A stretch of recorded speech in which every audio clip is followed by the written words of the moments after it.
வணக்கம் மக்களே, இன்னைக்கு நான் உங்களுக்காக ஒரு தரமான படத்தை கொண்டு வந்திருக்கேன். சமீபத்தில் ரிலீஸ் ஆன ராமம் ராகவன் இந்த படத்தோடைய முழு கதையை தான் இந்த வீடியோவில் நம்ம பார்க்க போறோம். இந்த படத்தோடைய கதை ரொம்ப சிம்பிள். ஊதாரித்தனமா சுத்திட்டு இருக்க நம்ம ஹீரோக்கு பொறுப்பான அப்பாவை கண்டா சுத்தமா பிடிக்கல. ஒரு கட்டத்துக்கு மேல தன்னுடைய முன்னேற்றத்துக்கு இடைஞ்சலா இருக்கிறது தான் அப்பா தான். சோ அப்பாவை போட்டுட்டா லைஃப்ல நம்ம செட்டில் ஆயிடலாம் அப்படின்ற மாதிரி ஒரு கொடூரமான பிளான் நம்ம ஹீரோ போட, கடைசியிலே பிளான் பண்ணபடி தான் அப்பாவை கொண்டானா இல்ல அவன் அப்பாவுடைய பாசத்தை அவன் புரிஞ்சுக்கிட்டானோ. இது ரெண்டுத்தையும் பயங்கர த்ரில்லிங்கா அதே சமயம் பயங்கர எமோஷனா சொன்ன படம் தான் இந்த ராமம் ராகவன். சரி வாங்க இந்த படத்துடைய முழு கதையை இப்ப நம்ம பார்ப்போம். படத்தோட ஓபனிங் சீன்லயே ஹாஸ்பிட்டல்ல நைட் நேரம் பிரசவ வழியில உள்ளுக்குள்ள ஒரு அம்மா துடிச்சுக்கிட்டு இருக்காங்க. வெளியில அந்த அம்மாவுடைய ஹஸ்பண்ட் தனக்கு பிறக்க போற குழந்தைக்காக அவளை காத்துக்கிட்டு இருக்காரு. இவர் தாங்க இந்த படத்தோட ஒரு முக்கியமான கேரக்டர். இவருடைய பேர் தான் ராமம். இப்போ ஹாஸ்பிட்டலுக்குள்ள வந்து நர்ஸ் வந்து உங்களுக்கு ஒரு அழகான ஆண் குழந்தை பிறந்திருக்குன்ட்டு இவர் கையில கொண்டு வந்து இந்த குழந்தையை காட்டுறாங்க. ஆக்சுவலா குழந்தை பிறந்திருக்க நேரம் பார்த்து அந்த ஹாஸ்பிட்டல்ல பவர் கட். என்னப்பா இருட்டுல பிறந்துச்சே அப்படின்னு நம்மலாம் சுத்தி இருக்கிறவங்க சொல்ல, அதுக்கு இவர் குழந்தைய கையில வச்சுக்கிட்டு என் வாழ்க்கையில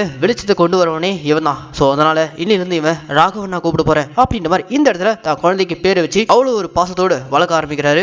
அடுத்த நாள் ஹாஸ்பிட்டல் இருந்து டிஸ்சார்ஜ் ஆகி ரிக்ஷால கூட்டு போகும்போது குண்டும் குழியுமா இருக்கு. ரிக்ஷாக்கார் கொஞ்சம் மெதுவா போங்க அப்படின்ற மாதிரிலாம் ராமம் அதட்ட, இதுக்கு மேலே நான் மெதுவா போனோம்னா நீங்க குழந்தைய தூக்கிட்டு இறங்கி நடந்து வாங்க, அதான் சரியா இருக்கும் அப்படின்ற மாதிரி ரிக்ஷாக்காரர் சொல்ல, அதுக்கேத்த மாதிரி இவரும் குழந்தையும் கையுமா ரிக்ஷால அவங்க ஒய்ஃப் அனுப்பிவிட்டு இவரு பின்னாடி நடந்து வந்துட்டு இருக்காரு. அந்த அளவுக்கு இவரு தான் பையன் மேல அதீத பாசத்தோடவும் தூசி துரும்பு கூட பட்டுடக்கூடாதுன்றது மாதிரி குழந்தை பிறந்ததுல இருந்து தாங்குன்னு தாங்குறாரு. அப்படியே கொஞ்சம் கொஞ்சமா பையன் வளர ஆரம்பிக்கிறான். அப்பா அம்மா ரெண்டு பேருமே அவன் பையன் மேல பயங்கர பாசத்தை ஊட்டி வளர்க்குறாங்க. ஒரு கட்டத்துக்கு மேல ராகவன் டீனேஜ் வயசை தொடும் போதெல்லாம் சிகரெட் பிடிச்சிக்கிட்டு இருக்கான். இதை பார்த்ததும் அவங்க அப்பாவால பொறுத்துக்க முடியல. தலையில தட்டி சிகரெட் பிடிப்பியான்ற மாதிரி அடிச்சு இழுத்துட்டு போறாரு. இதனால வரைக்கும் பையனை அடிக்காத ஆள் அன்னைக்கு முதல் முறையா அடிச்சாரு. அதுக்கப்புறம் கொஞ்சம் கொஞ்சமா ராகவன் வளர ஊதாரியா வளர ஆரம்பிச்சிருக்கான். ஒரு நாள் ஒரு ஃபேமிலி ஃபங்க்ஷன்ல நம்ம ஹீரோவுடைய அப்பா கிட்ட ஒருத்தர் வந்து, என் பையன் நல்லா படிச்சு ஃபாரின்ல செட்டில் ஆயிட்டான், உங்க பையனும் நல்லா படிச்சு அரியர்ஸ் எல்லாம் கிளியர் பண்ணியிருந்தானா, அவனும் இப்போ வெளிநாட்டு போய் செட்டில் ஆயிருக்கலாம்ல அப்படின்ற மாதிரி சொல்லிட்டு போக, என்ன சார் பண்றது, நம்மளும் பசங்க நல்லா படிக்கணும்னா காசு செலவு பண்ணி படிக்க வைக்கிறோம், அதுக்கப்புறம் அவங்க படிச்சு முன்னேறதெல்லாம் அவங்க கையில இருக்கு அப்படின்ற சொல்லிட்டு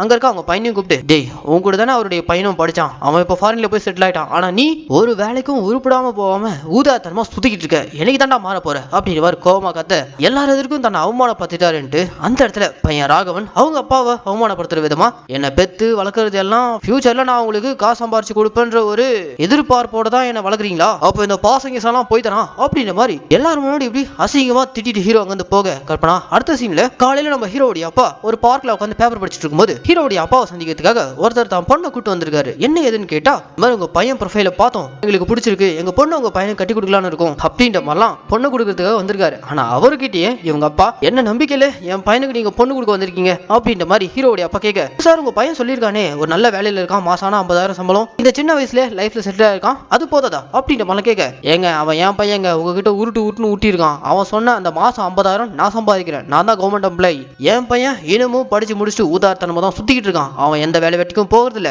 இப்படிப்பட்ட என் பையனுக்கு நீங்க பொண்ணு கொடுக்கலாமா அப்படின்ற மாதிரி பையனுக்கு தானா வந்த வரணையை தட்டி விடுற அளவுக்கு ரொம்ப நேர்மையான ஒரு மனுஷன் தான் இந்த ராமம். ஆனா இவருக்கு அப்படியே ஆப்போசிட்டா பிறந்த பையன் தான் ராகவன். இவங்க ரெண்டு பேருக்குள்ளயும் நடக்கக்கூடிய எமோஷனல் டிராமா தான் இந்த மொத்த படமே. இங்க இந்த படத்தோட டைட்டில் போட்டு படத்தை ஆரம்பிக்கிறாங்க. ஓபன் பண்ணா ஓப்பனிங்ல நம்ம ஹீரோ வீட்டுல தான் அம்மா கிட்ட வந்து, அம்மா நானா ஒரு பொண்ணை பேசி கரெக்ட் பண்ணி கல்யாணம் பண்ணிக்கலாம்னு வச்சா அதையும் அப்பா கெடுத்து விட்டாருமா அப்படின்னு மாதிரி புலம்பிட்டு இருக்க, டேய் உன்ன மாதிரி ஊதார்த்தனமா சுத்திக்கிட்டு இருக்கவனுக்கு அவன் பொண்ணு கொடுக்குறேன்னு சொன்னதே பெருந்தப்பு, ஒழுங்கா ஒழுக்கமா ஏதாவது வேலைக்கு போ, நானா உனக்கு பொண்ணு பார்த்து கல்யாணம் பண்ணிக்கிறேன் அப்படின்னு மாதிரி திட்டி அனுப்பிடுறாரு. அதை தொடர்ந்து நம்ம ஹீரோ மாதிரியே ஊதார்த்தனமா அதே ஊர்ல சுத்திக்கிட்டு இருக்க ஒரு ஃப்ரெண்டும் இருக்கான். அவனை நம்ம ஹீரோடைய அப்பா பார்த்ததும், இவன் ஒரு உதவாக்கார அவன் ஒரு உதவாக்கார, இந்த ரெண்டு உதவாக்காரங்க சேர்ந்துக்கிட்டு உருப்படியா ஒரு வேலையும் பார்க்க போறது இல்ல அப்படின்ற மாதிரிலாம் புலம்பிக்கிட்டு அவரு ஆபீஸ் கிளம்பி போறாரு. ஆக்சுவலா நம்ம ஹீரோடைய அப்பா ஒரு கவர்மெண்ட் ஆபீஸ்ல ஒரு நேர்மையான அதிகாரியா வேலை பார்த்துட்டு இருக்காரு. இதனால வரைக்கும் அந்த ஆபீஸ் ரெக்கார்ட்ல ₹1 கூட லஞ்சம் வாங்காத ஒரே மனுஷன் இந்த ராமம் மட்டும்தான். அவர் கூட அவர் கீழே வேலை செய்யறவங்க எல்லாம் லஞ்சம் வாங்கிட்டு இருந்தாலும் இவர் மட்டும்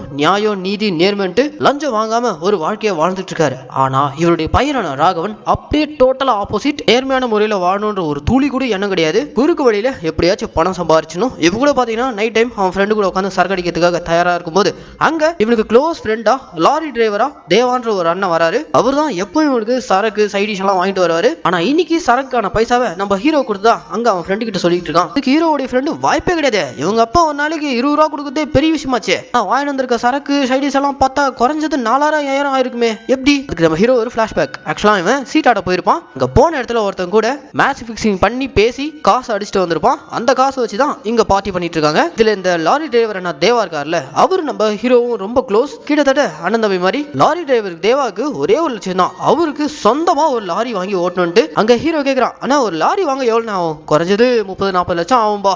லாரி வாங்குறதுன்றது என் லைஃப் முழுக்க ஒரு ஆசையாவே போயிடும் போல இருக்கு அப்படின்ற மாதிரிலாம் இவரு எமோஷனலா நம்ம ஹீரோ கிட்ட பேசிட்டு இருக்கும்போது அந்த ஸ்பாட்டுக்கு ஹீரோ லாஸ்டா சிடி விளையாடும் போது ஸ்கேம் பண்ணிட்டு வந்திருப்பான்ல, சோ அத பஞ்சாயத்து பண்ற விதமா ஒரு கேங் ஹீரோ அடிக்க வந்திருக்கு. என் கண்ணு முன்னாடியே என் தம்பி மேல கை வச்சிருக்கலாம்னு சொல்லிட்டு அந்த இடத்துல லாரி டிரைவர் தேவா முன் வந்து ஹீரோக்காக ஃபைட் பண்ணி பொழந்து கட்டுறாரு. அப்படியே அந்த ஃபைட் முடிஞ்சதும் கட் பண்ணா அடுத்த நாள் நம்ம ஹீரோ அவன் ஃப்ரெண்டை கூட்டிட்டு அவன் வீட்டு ஃபங்க்ஷனுக்கு போயிருக்கான். அந்த ஃபங்க்ஷன்ல வச்சுதான் நம்ம ஹீரோ முதல் முறையா ஒரு அழகான பொண்ணை பாக்குறான். அந்த பொண்ணை பார்த்ததுமே அவனுக்கு ரொம்ப பிடிச்சி போயிடுது. அந்த ஃபங்க்ஷனுக்கு இவங்க அப்பா அம்மா வந்திருப்பாங்க. அப்புறம் தான் தெரிய வருது ஆக்சுவலா அந்த பொண்ணு இவங்க வீட்டு எதிர் வீட்டுக்கு தான் வாடகைக்கு வந்திருக்காங்கட்டு. சோ அன்னைக்கு நைட்டே நம்ம ஹீரோ அவன் ஃப்ரெண்டு கிட்ட, டேய் நான் அந்த பொண்ணை பார்த்தோன்னே ஃபிக்ஸ் பண்ணிட்டேன்டா, என் லைஃப்ல அவதான்ட்டு அப்படின்ற மாதிரிலாம் சொல்ல, அதுக்கு அவன் ஃப்ரெண்டு, டேய் அது சாதாரண பொண்ணு கிடையாது, நல்ல வேலைக்கு போற வெல் செட்டில்டான மாப்பிள்ளைய தான் எதிர்பார்க்கும், ஆனா நம்ம கிட்ட அதெல்லாம் எதுவுமே கிடையாது, அடுத்த வேலை சோத்துக்கே நம்ம வீட்டை தான் எதிர்பார்த்துட்டு இருக்கோம், இப்படி இருக்கும்போது எப்படி அது உனக்கு ஓகே சொல்லும்? சோத்தெல்லாம் வெட்டிக்காத, நாளைக்கு எனக்கு நிறைய வேலை இருக்கு, என் அப்பா ஒரு 5 லட்சம் கொடுத்து ஒரு ஹோட்டல்ல லீஸ் எடுக்க சொல்லியிருக்கான், நான் அந்த வேலையை பார்க்க போறேன் அப்படின்ற மாதிரி என் ஃப்ரெண்ட் அங்க வந்து பேசிட்டு கிளம்புறான். அப்ப அந்த இடத்துல நம்ம ஹீரோ அவன் ஃப்ரெண்டை நிறுத்தி, மச்சான் ஒரு நிமிஷம் இரு, என்கிட்ட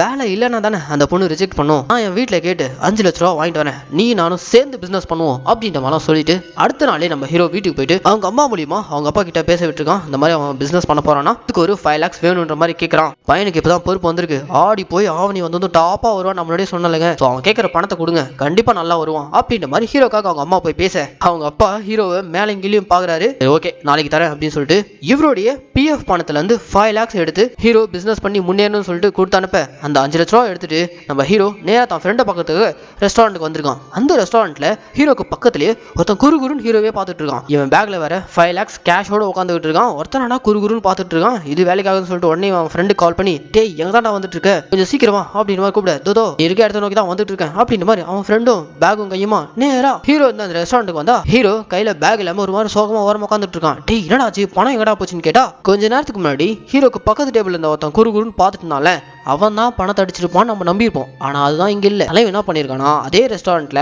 மேல கிரிக்கெட் பெட்டிங் போயிருந்திருக்கு. அந்த பெட்டிங்ல இவனுக்கு தெரிஞ்ச ஒருத்தர் இருந்திருக்கான். 5 வச்சா 10, 10 வச்சா 20ன்ற மாதிரி அவனுக்கு பேசுனதெல்லாம் கேட்டு வீட்டுல பொறுப்பா முன்னேறிடான்னு கொடுத்தாமிச்சா அந்த 5 லட்ச ரூபாயும் கிரிக்கெட் பெட்டிங்ல போட்டான் போல.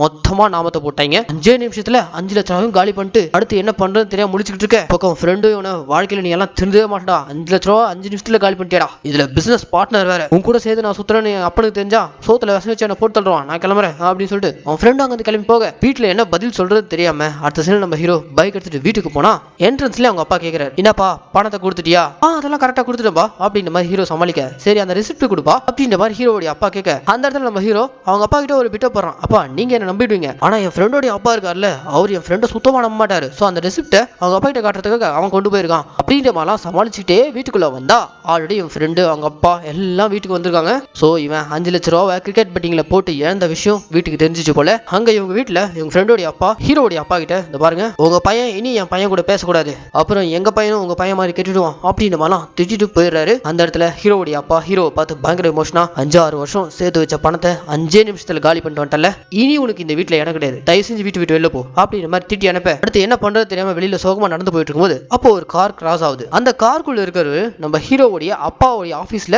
அவர் கீழே வேலை பார்க்கிறவரு. இவர் இந்த நேர்மை எல்லாம் பார்க்காம அளவுக்கு அதிகமா லஞ்சம்லாம் வாங்கி இப்ப காரு வீடு பங்களா இப்படி பயங்கரமா செட்டில் ஆயிட்டாரு. இப்ப ஹீரோ ரோட்ல நடந்து போறதை பார்த்துட்டு, வாடா உங்க அப்பா கிட்ட நான் இப்ப பேசி உன்னை விட்டு வரேன் அப்படின்னு சொல்லிட்டு ஹீரோ கூட திரும்பவும் வீட்டுக்குள்ள வந்து, ஏதோ பையன் ஒரு முறை தப்பு பண்ணிட்டான், பெரிய மனசு வச்சு நீங்க தான் சார் ஏத்துக்கணும், என்ன இருந்தாலும் உங்க பையன் தானே, இந்த ஒரு தடவை மன்னிச்சு ஏத்துக்கங்க அப்படின்ற மாதிரிலாம் பேசி பஞ்சாயத்து பண்ணி ஹீரோவை திரும்பவும் வீட்டிலேயே சேர்த்து விட்டு போயிறாரு.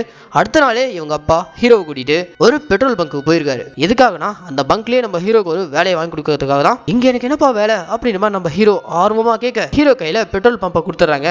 டீரியே இன்னும் வாங்கல, பெட்ரோல் பங்க்ல உனக்கு வேற என்ன வேலை இருக்கும், பெட்ரோல் பிடிக்கிற வேலை தான், இந்த வேலையாச்சும் ஒழுங்கா பொறுப்பா பாரு அப்படின்ற மாதிரி ஹீரோடைய அப்பா இவனை பெட்ரோல் பங்க்ல வேலைக்கு சேர்த்து விட்டு போயிடுறாரு. அந்த வேலை இவனுக்கு சுத்தமா பிடிக்கல, ஒரு மாதிரி வேண்டா விருப்பம் தான் செஞ்சுக்கிட்டு இருக்கான். அன்னைக்கு ஈவினிங் வேலை எல்லாம் முடிச்சுட்டு ரிட்டர்ன் வீட்டுக்கு போலானும் போது அப்போ அந்த பங்க்ல இவனுக்கு ஹெட்டா இருக்கிறவன், இந்தாப்பா இன்னைக்கு 100 ரூபா பேட்டா அப்படின்ற மாதிரி ஹீரோ கையில கொடுத்து அனுப்ப, இதுனா சார் எக்ஸ்ட்ரா பணம்னு கேட்டா, சில நாள் அப்படிதான் கிடைக்கும் என்ஜாய் பண்ணு போ அப்படின்ற மாதிரி 100 ரூபா கொடுத்து அனுப்ப அப்பவே இவனுக்குள்ள குறுக்கு புத்தி ஓட ஆரம்பிக்குது. அடுத்த நாளே இவன் அந்த பெட்ரோல் பங்க் ஹெட்டை கூப்பிட்டு, சார் இந்த டெய்லி 50 100 இதெல்லாம் கட்டுப்படி ஆகாது. நான் சொல்றபடி பண்ணீங்கன்னா ஒரு நாளைக்கு 5000 10,000 ஏன் 50,000 வரைக்கும் அடிக்கலாம்னு சொல்லிட்டு ஆன்லைன்ல பெட்ரோல் பங்க்ல எப்படி ஃபோர்ஜரி பண்ணலாம்னு சொல்லிட்டு பார்த்துட்டு வந்திருக்கான் போல. சோ அதை இப்போ அந்த பங்க்ல இம்ப்ளிமெண்ட் பண்ண போறான். யாருக்கும் தெரியாம நைட் மீட்டரை சரியா காட்டாதபடி டேம்பரிங் பண்ணிடுறான். இவனுடைய இந்த ஃபோர்ஜரி பிளானுக்கு அவனுடைய ஹெட்டும் உடனே போக அசால்ட்டா இவன் நினைச்ச மாதிரி ஒரு நாளைக்கு 5000 10,000 பங்க்லயே ஃப்ராட் பண்ணி சம்பாதிக்க ஆரம்பிச்சான். அடுத்த சீன்லயே இவனுக்கு ஒரு கான்ஃபிடென்ட் வந்து கோயிலுக்கு வந்திருக்க இவனுடைய எதிர்த்து வீட்டு பொண்ணு கிட்ட போயிட்டு டைரக்டா ப்ரோபோஸ் பண்ண அந்த பொண்ணு மூஞ்சில வச்ச மாதிரி உன்னால எனக்கு சுத்தமா பிடிக்கலன்ற மாதிரி டைரக்ட் அட்டாக் பண்ணிட்டு போயிடுது. அப்படியே அந்த உடஞ்ச மனசோட ரிட்டர்ன் பெட்ரோல் பங்க் வந்தா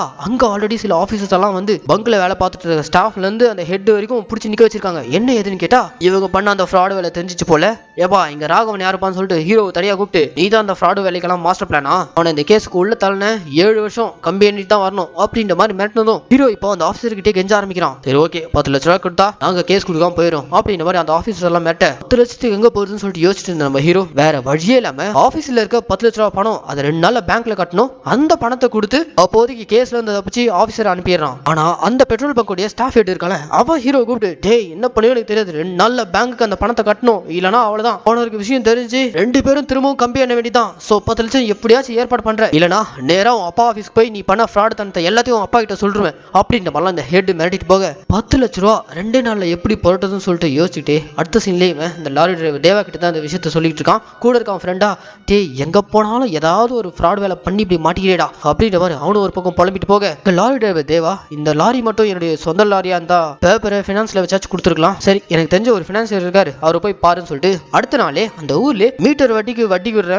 மிகப்பெரிய கந்து வட்டி டான் அவங்கிட்ட போயிட்டு 10 லட்ச ரூபா நம்ம ஹீரோ கேட்க என்னடே எந்த ஒரு ஷூரிட்டுமே இல்லாம உன்னை நம்பி நான் எப்படா 10 லட்ச ரூபா கொடுக்குது அப்படின்ற மாதிரி அதெல்லாம் கொடுக்க முடியாது கிளம்புன்ற மாதிரி திட்டி அனுப்பிடுறாரு. இதுவும் ஃபெயிலியர் ஆயிடுச்சான்னு சொல்லிட்டு ஹீரோ யோசிச்சுட்டே அங்கிருந்து போலான்னு போது அங்க அந்த கந்து வட்டியோட ஆள் வந்து ஆனா அந்த கவர்மெண்ட் ஆபீசர் ரொம்ப கராரா இருக்கான், காசு கொடுத்தாலும் வாங்க மாட்டேன்றான், பத்திரத்துல எப்படி சைன் வாங்குறதுன்னே தெரியல அப்படின்ற மாதிரிலாம் வந்து பேசிட்டு இருக்க இந்த ஊர்லயே கராரா இருக்க அந்த கவர்மெண்ட் ஆபீசர் வேற யாரும் இல்ல ஹீரோடைய அப்பா. சோ அங்க இவங்க பேசுறதெல்லாம் கேட்டு நம்ம ஹீரோ நேரா அந்த கந்துவட்டி டான் கிட்ட போயிட்டு நீங்க சைன் வாங்கணும்னு நினைக்கிற அந்த கவர்மெண்ட் ஆபீசர் என் அப்பா தான், உங்க பேப்பர்ஸ்ல சைன் வாங்கிட்டு வர வேண்டியது என்னுடைய பொறுப்பு, ஆனா அதுக்கு கை மாறா எனக்கு 10 லட்ச ரூபா வேணும் அப்படின்ற மாதிரி அந்த இடத்துலயும் ஃப்ராட் பண்ண சரி ஓகேன்னு சொல்லிட்டு அந்த கண்டுவட்டிக்காரனும் ஹீரோ நம்பி 10 லட்ச ரூபா கொடுத்துறான். அடுத்த நாள் நம்ம ஹீரோடைய அப்பா ஆபீஸ்க்கு போனா அங்க ஆபீஸ் என்ட்ரன்ஸ்லயே ஆபீஸ்க்குள்ள இருந்த ஸ்டாஃப் எல்லாம் வெளியில வந்து நம்ம ஹீரோடைய அப்பா கிட்ட இவ்வளவு நாள் நேர்மை கிருமெல்லாம் பேசிட்டு இருந்தீங்க, ஆனா பலே ஆள் சார் நீங்க உங்க பையனை வச்சு ஒரு பெரிய திமிங்கலத்தையே பிடிச்சிட்டீங்க போல அப்படி இப்படின்னு இவங்க ஜாடா மாடியா எதை பத்தி பேசிட்டு இருக்காங்கன்னா இவங்க பையன் பண்ண ஃப்ராட் தனத்தை பத்தி தான். அதுவும் அந்த கந்துவட்டிக்காரனுக்கு இவங்க அப்பாக்கே தெரியாம இவங்க அப்பாவுடைய சைனை போட்டு கொடுத்துருக்கான். அவ்வளவுதான் அந்த பேப்பரை பார்த்ததும் அதை கிழிச்சு போட்டு நேரா வீட்டுக்கு வந்து என்னடே இத்தனை வருஷமா நான் கட்டி காப்பாத்த என் பேரை ஸ்கூல் நூறா உடச்சிடான்னு சொல்லிட்டு ஹீரோ போட்டு உரிச்சதுலாம நீங்க இப்படி பையனை மாட்டு அடிக்கிற மாதிரி அடிக்கிறீங்கன்ற மாதிரி அம்மா குறுக்கு பூந்து கேட்க என் சைனை போட்டு ஃபோர்ஜரி பண்ணிருக்கான் உன் புள்ள, இவனை அடிக்காம மடியில் தூக்கி வச்சு கொஞ்சுவாங்களா அப்படின்ற மாதிரி ஹீரோ போட்டு பப்ளிக்கா எல்லாரும் முன்னாடி அடிக்கிறது மட்டும் இல்லாம போலீஸ்க்கும் கால் பண்ணி கூப்பிட்டாரு போல. இப்படி அவன் ஃப்ராடா பண்ணிட்டு இருக்கான்ட்டு போலீஸ்காரங்க வந்து இவனை அங்க வந்து அரெஸ்ட் பண்ணி கூட்டு போக ஒன் சைடா லவ் பண்ணிட்டு இருந்த அந்த எதிர் வீட்டு பொண்ணுல இருந்து இவங்க ஏரியால இருந்து எல்லாருமே இவனை அரெஸ்ட் பண்ணி கூட்டு போறத எல்லாரும் பார்த்துட்டு இருக்காங்க. சொந்த பையனே அப்பா போலீஸ்ல புடிச்சு கொடுத்துட்டாருன்ட்டு அப்படியே ஸ்டேஷன்ல போய் மன உடைஞ்சு போய் ஹீரோ ஒரு பக்கம் உட்காந்துட்டு இருக்க அன்னைக்கு நைட் ஹீரோடைய ஃப்ரெண்டும் அவங்க அம்மாவும் போயிட்டு ஸ்டேஷன்ல இருக்க போலீஸ்காரங்க கிட்ட கெஞ்சி கூத்தாடி அவங்க அப்பா கொடுத்த கேஸையே வாபஸ் வாங்கிட்டு ஹீரோவை வெளியே கொண்டு வராங்க. அப்படி ஹீரோ வெளியில வந்ததும் அம்மாவை ஆட்டோல அனுப்பிட்டு நான் பரவாயில்ல நீங்க போங்கன்ட்டு ஹீரோ நேரா அங்க வந்து பாருக்கு போய் ஃபுல்லா குடிச்சுக்கிட்டு இருக்கான். அப்படியே நைட் ஆயிடுது, பையனும் வீட்டுக்கு வரவே இல்லையேன்னு சொல்லிட்டு வீட்டுல அவங்க அம்மா ஒரு பக்கம் புலம்பிட்டு இருக்காங்க. ராகவனுக்கு கால் பண்ணா எடுக்க மாட்டேன்றான், எங்க போனானே தெரியல. இப்பனா இந்த பக்கம் ஃபுல் போதையில இருக்க நம்ம ராகவன் தலையில மூஞ்சிலெல்லாம் ஏகப்பட்ட அடி. என்னடான்னு பார்த்தா அந்த கந்துவட்டிக்காரனுக்கு இருக்கானுங்களே அவனுக்கு தான் நம்ம ஹீரோ கூட்டு போட்டு பொழந்து என்னடே நாங்க ஊரே ஏமாத்தி பணத்தை பிடுங்குறோம், ஏன்னா எங்க கிட்டே நீ 10 லட்சம் ஏமாத்தி பிடிக்கிட்டு போயிருக்கல, மௌனவனுக்கு இன்னும் 2 நாள் தான் கேடு, அதுக்குள்ள பணம் வரல டே இதுல தேங்காய் உரிக்கிற மாதிரி உன்னை உரிச்சிருவோம் அப்படின்ற மாதிரி இவனை மிரட்டி அனுப்ப என்ன பண்றது தெரியாம ஃபுல் போதையில நம்ம ஹீரோ நேரா இப்போ லாரி டிரைவர் அண்ணன் தேவா அவர் வீட்டு கதவு தான் தட்டுறான். அவர் இப்போ கதவு திறந்து டே ராகவன் என்னாச்சு, யாரா அவன் அடிச்சது, வாடா போய் அவன் அடிக்கலாம் அப்படின்ற மாதிரி கிளம்ப டே ஹீரோ அவருடைய கையை பிடிச்சி அதெல்லாம் ஒண்ணு வேணாம், நான் இந்த நிலைமைக்கு இருக்கிறதுக்கு காரணமே என் அப்பா ஒழிஞ்சாதான் என்னால் நிம்மதியா இருக்க முடியும், அவனை போட்டு தள்ளணும் அப்படின்ற மாதிரி தேவா கிட்ட சொல்ல அவருக்கா டேய் உனக்கு பைத்தியம் பிடிச்சிருக்கு, ஒரு நிமிஷம் வீட்டுக்கு நீ இன்னும் வரலன்ட்டு உன் ஃப்ரெண்ட் எத்தனை முறை கால் பண்ணா தெரியுமா, நீ ஃபுல்லா குடிச்சு போதில என்னென்னமோ வளர்ற, முதல்ல நீ வீட்டுக்கு போ அப்படின்ற மாதிரி லாரி டிரைவர் தேவா இவனுக்கு அறிவுரை சொல்லி வீட்டுக்கு அனுப்புறாரு. இவனும் அமைதியா வீட்டுக்கு வந்து சேர்றான். அப்படி அன்னைக்கு நைட் வீட்டுக்கு வந்தான் அவங்க அப்பா அம்மாக்கு கொஞ்சம் நிம்மதியா வராங்க. கட்பனா அடுத்த நாள் காலையில நம்ம ஹீரோ ஒரு மாதிரி மாடிப்படியில எமோஷனலா உட்காந்துட்டு இருக்க அங்க ஹீரோவுடைய அப்பா கூட வேலை பார்த்தவர் இறந்துட்டு இருப்பாரு. அவருடைய வேலை அவங்க பையனுக்கு வந்திருக்கும். அந்த பையன் வந்து ஹீரோவுடைய அப்பா அங்க வந்து கூட்டு போக இதை பார்த்துட்டு இருக்க நம்ம ஹீரோ அப்பவே வழக்கம் போல திருட்டுத்தனமா ஒரு பிளான போட்டிருப்பான். அடுத்த சீன்ல லாரி டிரைவர் அண்ணன் தேவாவை மீட் பண்ணி நேத்து நைட் தான் நான் போதையில ஏதோ வளர்னு சொன்னீங்க, ஆனா இப்ப நான் தெளிவா சொல்றேன் உண்மையிலே என் அப்பாவோட கதையை நீங்க முடிக்கணும், அவர் உயிரோடு இருந்தா என்னால வாழ முடியாது, போச்சு. அவர் சொல்ற அந்த நேர்மை நியாயத்தெல்லாம் தூக்கிட்டு நான் பொழைச்சேனா மாசம் 20,000 30,000 அந்த சம்பளத்தை வச்சு மாசம் முழுக்க நான் கஷ்டப்பட்டு போய் சேரணும். ஆனா அதுவே அவர் சர்வீஸ்ல இருக்கும்போது அவர் கதையை முடிச்சா அவருடைய வேலை எனக்கு வரும். இந்த வேலையில ஒரு சைனுக்கு 5 லட்சம் 10 லட்சம் வாங்கலாம். சோ அவர் நீங்க லாரி விட்டு அடிச்சு தூக்குங்க, ஒரு செத்ததுக்கு அப்புறம் அந்த வேலை எனக்கு வந்துடும், அதுக்கப்புறம் அசால்ட்டா நான் உங்களுக்கு புது லாரியை வாங்கி தரேன் அப்படின்ற மாதிரி தேவா கிட்ட நம்ம ஹீரோ வில்லத்தனமா பேச, டேய் நீ பேசுறது ரொம்ப தப்புடா, என்ன இருந்தாலும் அவர் உன்னுடைய அப்பாடா அப்படின்ற மாதிரி தேவா சொல்ல, அதனால தான் என்னால கொல்ல முடியாதுன்னு உன்கிட்ட வந்திருக்கேன், நீ அவரை லாரியில அடிச்சு தூக்கிடு, இது ஆக்சிடென்ட் கேஸ் தான், ஈஸியா நான் உன்னை வெளில எடுத்துருவேன், அதுக்கப்புறம் நீ ஆசைப்பட்ட மாதிரியே நான் உனக்கு ஒரு புது லாரியை வாங்கி தரேன் அப்படின்ற மாதிரிலாம் இவனுக்கு ஆசை வார்த்தையை சொல்லி இந்த பிளானுக்கு தேவாவை ஒத்துக்க வச்சு அடுத்த சீன்லயே நம்ம ஹீரோ தேவாவை கூட்டிட்டு அவன் வீட்டு ஆப்போசிட்ல வந்து வீட்டுல அவங்க அப்பா செடிகளுக்கு தண்ணி ஊத்திட்டு இருக்கும்போது அவங்க அப்பா காமிச்சு தேவா கிட்ட, எப்படி இன்னும் கொஞ்ச நேரத்துல ஆபீஸ் கிளம்புவாரு, நீங்க பின்னாடியே லாரி எடுத்துட்டு போய் ஏத்துறீங்க, மத்ததை நான் பாத்துக்கிறேன் அப்படின்ற மாதிரிலாம் இவன் பிளான் பண்ணிட்டு இருக்கும்போது அங்க இவங்க அம்மா வந்து கதறாங்க. என்னாச்சுன்னு பார்த்தா இவங்க அப்பாவுக்கு ஹார்ட் அட்டாக் வந்திருக்கு. ஒரு செகண்ட் கூட யோசிக்காம தான் அப்பாவை காப்பாத்துறதுக்காக ஹீரோ அங்க வந்து ஓட, பக்கத்துல இருந்த தேவா ஹீரோடைய கையை பிடிச்சு, டேய் நீ ஒரு ½ hour லேட்டா போனா அவரே போய் சேர்ந்துருவாரு, சரி போவாத அப்படின்னு மாதிரி தடுக்கிறாரு. ஐயோ அண்ணா அவர் என் அப்பானே அப்படின்னு சொல்லிட்டு ஹீரோ தேவாவுடைய கையை உதறிட்டு உளுந்து அடிச்சுட்டு ஓடி போயிட்டு தான் அப்பாவை காப்பாத்துறதுக்காக ஆட்டோல ஏத்திட்டு வேகமா போயிட்டு இருக்கான். அந்த நேரம்னு பார்த்து கந்து வெட்டிக்கு வாங்கின கடங்காரனுங்க வேற பைக்ல வந்து ஹீரோ தடுக்க, அண்ணா என்ன அப்பா ஹார்ட் அட்டாக் வந்துச்சுன்னு நான் உடனே போய் ஹாஸ்பிட்டல்ல சேர்க்கணும், நான் போயிட்டு வந்து கண்டிப்பா அண்ணன் கிட்ட பேசுறேன்ட்டு அவங்களை தள்ளி விட்டுட்டு கஷ்டப்பட்டு இவன் அப்பாவை கொண்டு வந்து ஹாஸ்பிட்டல்ல சேர்த்துறான். கரெக்டான டைமிங்ல கொண்டு வந்து சேர்த்தனால அப்பா உயிர் பழிச்சிட்டாரு. இவ்வளவு நேரம் அப்பாவை கொல்லணும் துடிச்சிட்டு இருந்தவன் ஒரு செகண்ட் அப்பாவுக்கு ஹார்ட் அட்டாக்னு கேள்விப்பட்டதும் அவனால் தாங்க முடியல. அங்க உள்ள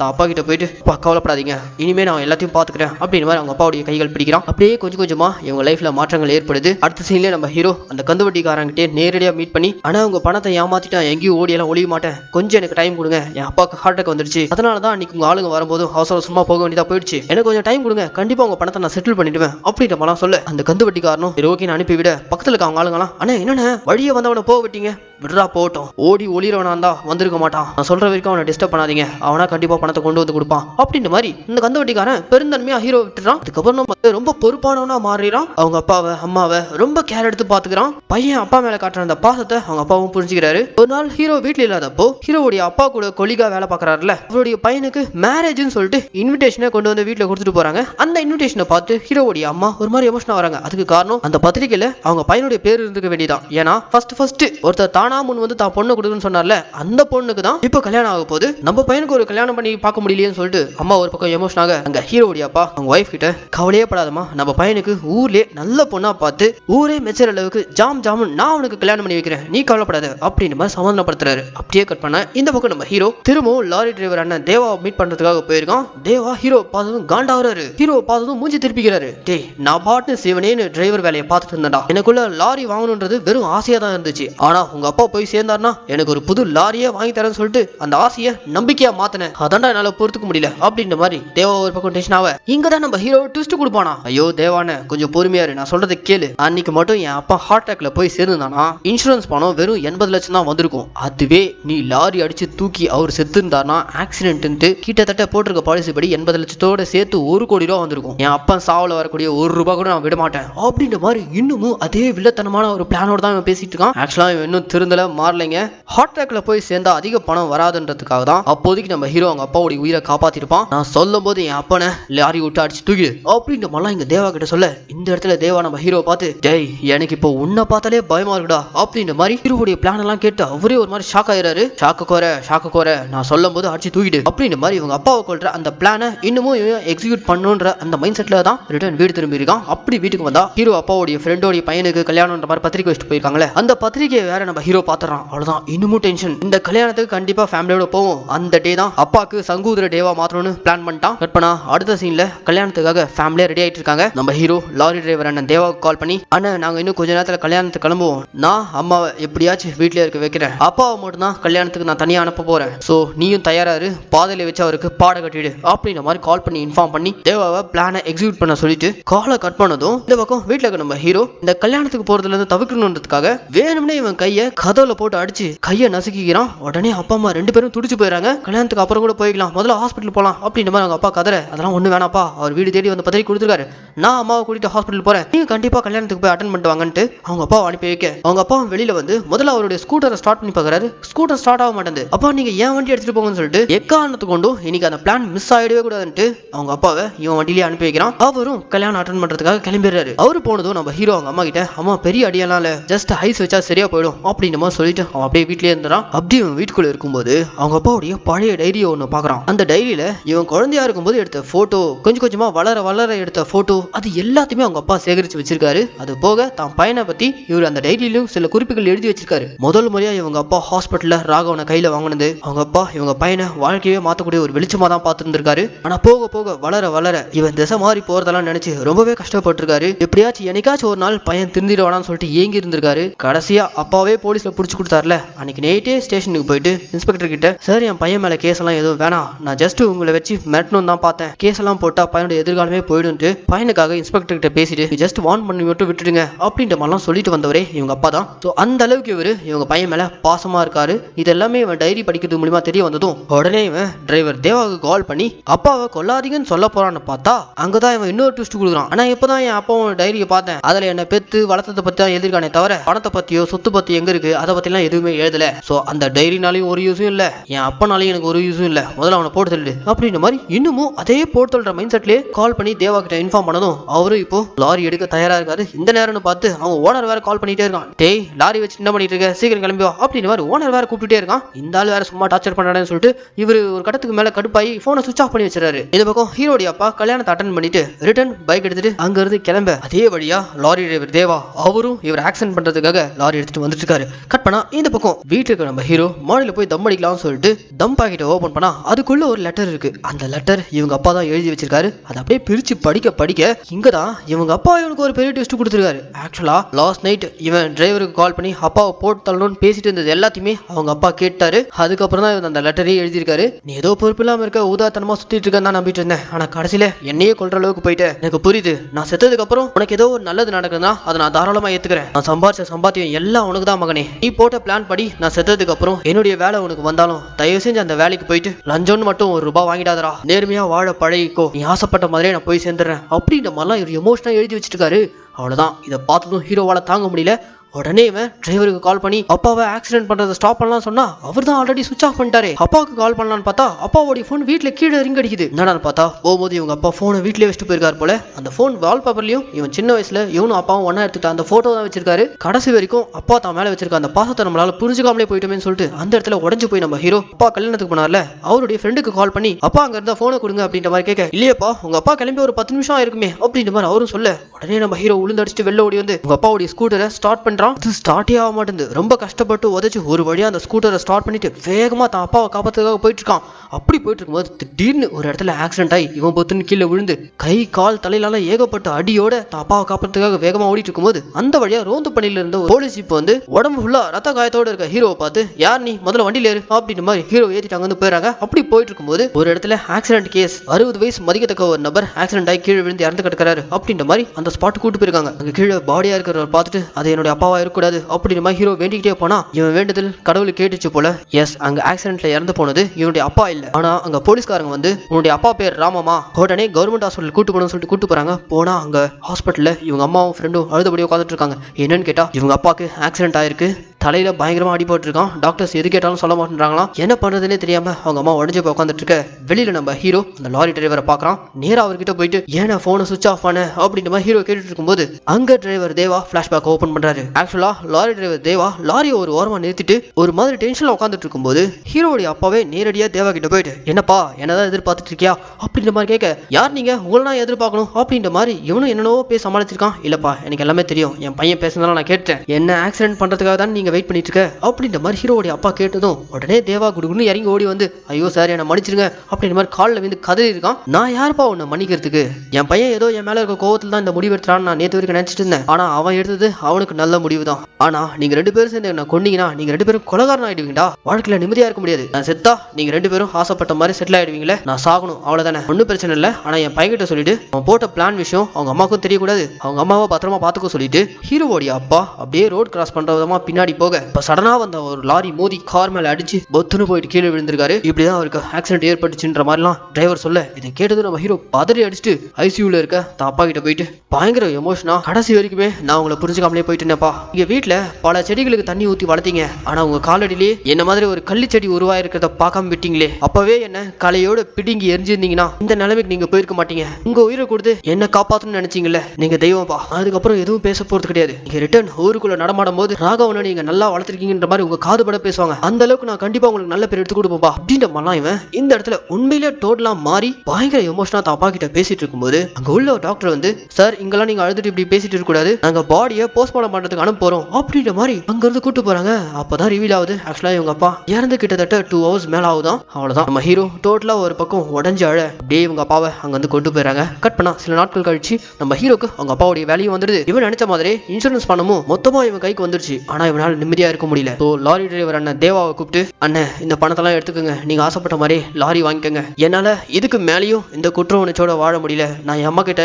எல்லா உண்மையும் சொல்ல போறேன் அப்படின்ற மாதிரி அவங்க அப்பாவுடைய அந்த கடைசி லெட்டர் அதை கையில வச்சிட்டு இருக்க. அதை பார்த்த தேவா, வேணா ராகவன் நீ திரும்ப இன்னொரு தப்பா பண்ணாத, நீ உங்க அப்பா செத்ததுக்கு அப்புறம் தான் பார்த்தேன், ஆனா நான் உங்க அப்பாவை சாகும் போதே பார்த்தேன், அவருடைய கடைசி ஆசையா என்கிட்ட சொல்லிட்டு போனது நீ அவரையே கொல்லணும்னு போட்ட அந்த பிளான் உன் வீட்டுல இருக்கும் அம்மாக்கோ இந்த ஊருக்கோ இந்த உலகத்துக்கோ யாருக்கும் தெரியக்கூடாதுன்னு நினைச்சாரு. அது போக உன் வேலையிலயும் நேர்மையா உன் அம்மாவையும் நல்லபடியா பாத்துக்கணும்ன்ற அந்த ஒரு சில ஆசையோட தான் அவர் போய் சேர்ந்தாரு. தயவு செஞ்சு உங்க அப்பாவுடைய ஆசையை நிறைவேற்று, உனக்கு எனக்கு உங்க அப்பாவுக்கு தெரிஞ்ச இந்த உண்மை காத்தோட காத்தா இங்கே கரைஞ்சு போயிடணும்னு அந்த லெட்டர் அங்கேயே கொளுத்தி போட்டு, இந்த பணமும் எனக்கு வேணாண்டா, இந்த பணத்தை எடுத்துட்டு போனா என்னால நிம்மதியா இருக்க முடியாதுன்ட்டு தேவா அங்க வந்து போயிடுறாரு. அவர் போனதுக்கு அப்புறம் அந்த பணத்தை மொத்தமா நம்ம ஹீரோ சைல்டு வெல்ஃபேர் கேம்புக்கு போயிட்டு டொனேட் பண்ணிட்டு வந்துடுறான். அதுக்கப்புறம் நம்ம ஹீரோ அவங்க அப்பா ஆசைப்பட்டபடி அவங்க அப்பாவுடைய ஆஃபீஸ்லேயே ஒரு நேர்மையான அதிகாரியா வேலை பார்க்க ஆரம்பிச்சிடறான். அவங்க அம்மாவையும் அவன் நல்லபடியா பாத்துக்கிறான். அப்படியே வாய்ஸ் ஓவர்ல, அப்பா அடுத்த ஜென்மன்னு இருந்தா நான் உங்களுக்கு பையனா பிறக்கக்கூடாது, உங்க காலுக்கு செருப்பா பிறக்க ஆசைப்படுறேன், அப்படியாச்சும் நான் உங்களுக்கு பண்ண அந்த பாவத்தை சரி பண்ண பாக்குறேன் அப்படின்ற மாதிரிலாம் இவன் அவங்க அப்பாவுடைய நினைவோடவே ஒரு புது லைஃப் அவன் வாட ஆரம்பிச்சிடான். இங்க இந்த படத்தை முடிக்கிறாங்க.